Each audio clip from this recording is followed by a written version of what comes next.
Olá, meus irmãos, Deus os abençoe, em nome de nosso Senhor Jesus Cristo. É uma grande honra, um grande privilégio quando chega essa hora para a nossa conversa. Hoje eu quero meditar em alguns parágrafos da mensagem Cristo é um mistério de Deus revelado.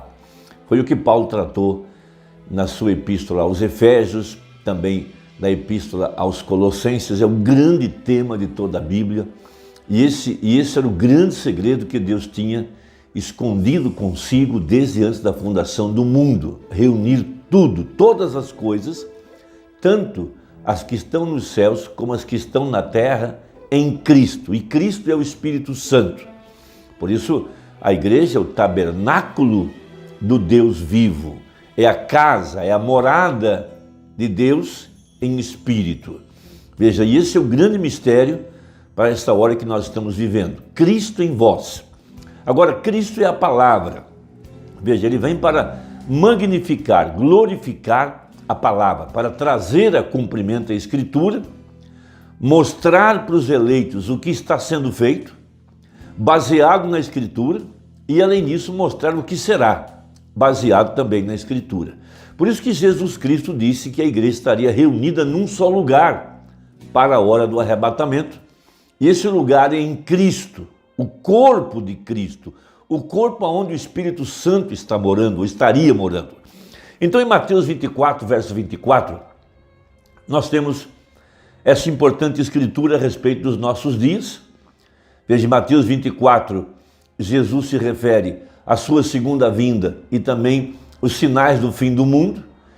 Então, no capítulo 24, verso 24, está o célebre versículo de que o eleito não seria jamais enganado por falsas doutrinas, por enganos dos maus obreiros, dos falsos apóstolos. Veja, porque surgirão falsos cristos e falsos profetas e farão tão grandes sinais e prodígios que, se possível fora, enganaria até os escolhidos. Eis que eu vou-lo tenho predito. Portanto, se vos disserem, eis que ele está no deserto, não saiais. Eis que ele está no interior da casa, não acrediteis. Ou seja, não seria ao redor de um homem, mas ao redor de Cristo, ao redor do Espírito Santo. Veja, porque assim como o relâmpago sai do Oriente e se mostra até o Ocidente, assim será também a vinda do Filho do Homem. Pois onde estiver o cadáver, o corpo, e o corpo é a palavra, aí se ajuntarão as águias. As águias estão se reunindo ao redor da palavra. Veja, não ao redor de um personagem, não ao redor de um líder, como se ele fosse o polo de aglutinação, de convergência, como se ele fosse um papa para a mensagem. Não, nem ao redor de William Branham nós estamos nos juntando, mas ao redor da palavra, a palavra manifestada. As profecias para esse dia, não apenas o que está no papel, não o que foi escrito há 2000 anos atrás apenas, mas a manifestação, o cumprimento das profecias para o dia que nós estamos vivendo. Foram 7 vozes, 7 espíritos, 7 mensageiros, 7 anjos, e cada um deles foi Cristo para o seu dia. Ou seja, eles reuniram os eleitos ao redor da mensagem que eles pregaram. Veja, os eleitos foram selados e Deus os colocou para descansar. Mas agora em nossa era, veja, alguns dos que aqui estão, disse Jesus, que não provarão a morte. Então a igreja que está viva, veja, esse que viu a figueira brotar, que viu Israel em sua pátria, que viu o sinal do Filho do Homem, que viu a apostasia, que viu os dias de Sodoma, os dias de Gomorra. Veja, esse que viu o dia da abertura dos 7 selos, que ouviu os 7 trovões, Apocalipse 10, veja, e esses que estão nessa segunda cavalgada, Apocalipse 10, 8, veja, o anjo tornou a falar, e o anjo está falando através da palavra. Então, o Mombrana mostrando sobre esse grande mistério, Cristo, mistério de Deus revelado, nessa mensagem, parágrafo 102, veja, referindo-se ao mistério que Paulo disse em Efésios 3, em Colossenses capítulo 1, veja, o mistério, Cristo, Deus em forma de Espírito, a tal ponto de que Nenhum gentil, lá no Velho Testamento, podia entrar dentro do templo. Veja, mas quando Jesus morreu, veja, o véu foi rasgado de alto a baixo. E o pilar de fogo deixou aquela construção física para habitar agora no verdadeiro tabernáculo, que era a sua igreja, o corpo de Cristo. Por isso essa era efesiana, essa restauração da árvore noiva, a reedificação do templo, aqui no tempo do fim, para mostrar uma igreja edificada sobre o fundamento dos apóstolos e dos profetas, haja visto que a Nova Jerusalém está baseada nessas 12 pedras. Então vejam. Agora, o mistério oculto de Deus, veja, ele tinha antes que o mundo começasse, sempre foi a sua vontade. O mistério de Deus, ele fez o homem para morar dentro do homem. Por isso que o homem está dividido em 3 partes, corpo, alma e espírito, como estava lá o tabernáculo no passado. O primeiro átrio, o segundo átrio e o terceiro átrio, que representava a alma, lá onde mora o Espírito Santo. Veja, esse grande mistério. Agora, atrás, na parte profunda da mente de Deus, havia algo que ele estava tentando e ia realizar. E ele teve um motivo ao fazê-lo, a fim de deixar a si mesmo ser expresso. Porque, primeiro, não havia nem mesmo uma lua, estrela, átomo, molécula ou nada. Ele era Deus, porém, ele não era exatamente Deus naquele tempo, porque Deus é um objeto de adoração e não havia nada para adorá-lo. Então, em sua grande mente, ele desejava que esses atributos fossem expressos, essas qualidades. E nele estava o amor, nele havia de ser pai, nele havia de ser o filho, nele havia de estar um salvador, nele havia de estar um curador. E todos esses grandes atributos que nós já vimos expressos, eles estavam em Deus. E desse modo, minha opinião, a primeira coisa que ele fez foram os anjos. E então eles o adoraram, e isso fez Deus. E ele começou ali. Assim como em mensagens anteriores eu tenho tentado explicar isso, analisar isso. E agora, então, quando os anjos começaram a adorá-lo, isso foi antes mesmo que houvesse uma molécula na terra. Veja, não havia nada, era tudo trevas. Não havia sol, nem lua, nem estrelas, nem nada.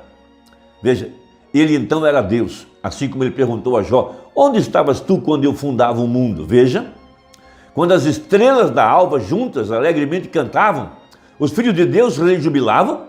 Vê, agora onde estavas? Vem. Isso foi muito remoto antes da terra. Eu creio que nós hoje teríamos a resposta, nós responderíamos, nós estávamos em teus pensamentos, nós éramos os teus atributos. Veja, 105. Agora, Deus tinha um propósito e um mistério escondido. E é sobre isso que eu desejo falar com a igreja esta manhã. O mistério escondido de Deus que ele tinha em sua mente, antes mesmo que o mundo começasse. E como que isto tem se desenrolado bem até esta hora presente em que estamos vivendo. Vamos lembrar, Cristo, o mistério de Deus. Aí então vocês entenderão claramente, então, vejam vocês, sobre, eu creio, o que está sendo feito. Deus operando, Deus escondido atrás de um véu, Deus no seu tabernáculo, Deus em seu templo, a glória da segunda casa maior do que a primeira. Veja, o grande mistério de Deus de como que ele vem, todo mundo sabe. Como ele vem aqui ao mistério é um segredo. E ele o manteve em segredo. Ninguém sabia nada sobre ele, até os anjos não entenderam. Veja, ele não o revelou. E essa é a razão porque, sob nosso sétimo mistério, quando o sétimo selo foi aberto, houve silêncio.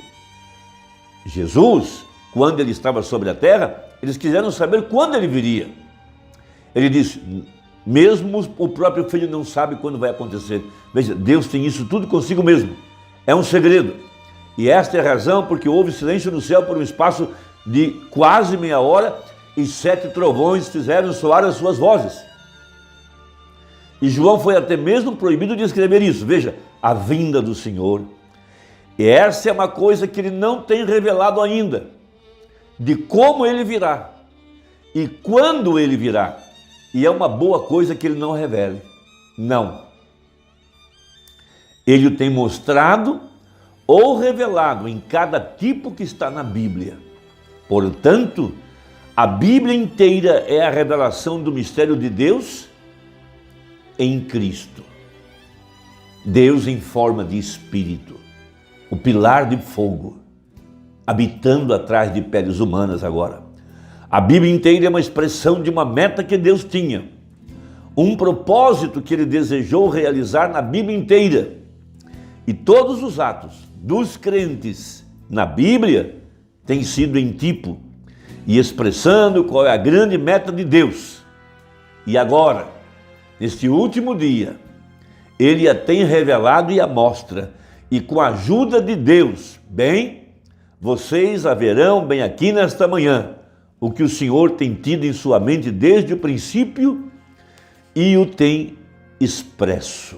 Então esse é o grande mistério de Deus revelado através do ministério do sétimo anjo. Era esse mistério que Paulo se referia em Efésios capítulo 3.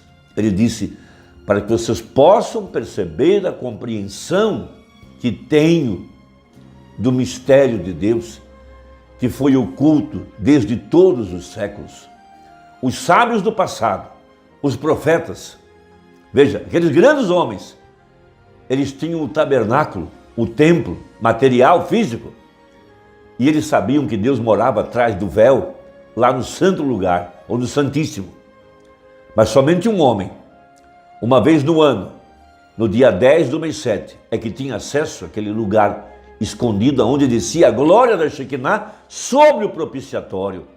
Veja, lá onde estava o poder que reverdeceu a vara de Arão, lá onde estava o maná que não desvanecia, lá onde estavam as vozes do sangue, lá onde estavam os querubins, lá onde estava a palavra dentro da arca. Todos esses mistérios, veja, nenhum gentio tinha acesso. Então, quando Jesus Cristo veio, Ele derrubou a parede. Qual parede? Aquelas paredes divisórias que impediam que Deus fosse visto, que Deus fosse revelado. Veja, as paredes do santuário. Não ficou pedra sobre pedra, disse Jesus. Tudo foi derribado. E agora, aquele lugar tão sagrado, tão guardado, tão guarnecido, tão venerado, tão respeitado, tão amado pelos judeus. A arca do concerto, todos aqueles utensílios, tudo aquilo seria devastado quando o general Tito entrasse em Jerusalém e derrubasse tudo, desaparecesse com os castiçais, com a arca, com tudo. Porque todo aquele símbolo daria lugar ao verdadeiro. Agora nascia então a igreja de nosso Senhor Jesus Cristo, no Calvário, sai água e sangue do seu lado, e ali nasce então o verdadeiro tabernáculo, o verdadeiro templo, que Deus sempre teve em sua mente, que era habitar dentro do homem. Por isso que o véu foi rasgado de alto a baixo, a parede foi tirada, e agora nós podemos entrar dentro do santuário e nos alimentarmos do maná escondido, viver do poder vivificador, ouvir as vozes do sangue, receber a luz debaixo das asas dos querubins, ter a palavra escrita nas tábuas de carne do nosso coração, santos e irrepreensíveis, reis e sacerdotes, para ter comunhão com Cristo, o Espírito Santo, habitando em carne humana. Esse é o mistério. É disso que Paulo está falando em Efésios. Que Deus te abençoe. Deixa aí o seu comentário. Deus te guarde. Deus te ajude. Deus te abençoe. Essa é a segunda cavalgada. O Espírito Santo tomando agora a igreja. Veja, e reprofetizando aquilo que já foi pregado pelo profeta. Até a próxima, se Deus quiser, em nome de Jesus. Amém.